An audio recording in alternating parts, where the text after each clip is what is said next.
আসসালামু আলাইকুম। আপনাদেরকে এখন দেখাচ্ছি মুড়ি ভর্তা। আমি কিভাবে মুড়ি ভর্তা করি দেখতে পাচ্ছেন। চানাচুর, এখানে মুড়ি মাখানো মশলা, এখানে লবণ, এখানে অল্প একটু কাসুন্দ, এখানে কাঁচামরিচ, পেঁয়াজ। প্রথমে কাঁচামরিচ পেঁয়াজ আমি মেখে নিচ্ছি।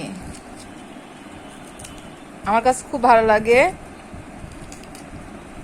শীতের দিনে, বর্ষার বৃষ্টির সময় মুড়ি ভর্তা করতে। যে মশলা, আমি একটা মশলা বানিয়েছি, সেই মশলা বিভিন্ন জিনিস দিয়ে, কাসুন্দ, চানাচুর, এখন মুড়ি দিয়ে দিব।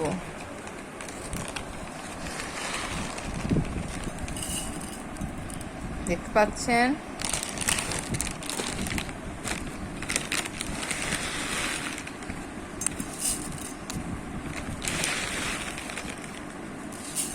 বাস, এখন হয়ে গেল মজাদার মুড়ি ভর্তা। প্রথমে অল্প একটু মুড়ি দিয়ে মেখে নিতে হবে, তারপরে আবারও মুড়ি ঢালতে হবে, এটা মচমচে থাকবে। তাহলে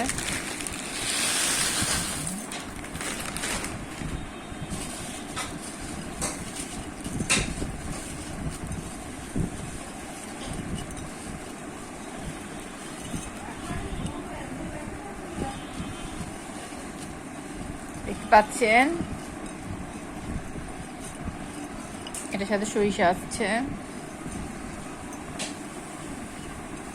সরিষাতে ঠান্ডা ছাড়বে, যাদের ঠান্ডা কাশি আছে। কাসুন্দ তো সরিষা দিয়ে বানানো হয়। তো হয়ে গেল আমার মজাদার মুড়ি ভর্তা। সবাইকে অনেক অনেক ধন্যবাদ জানিয়ে শেষ করছি।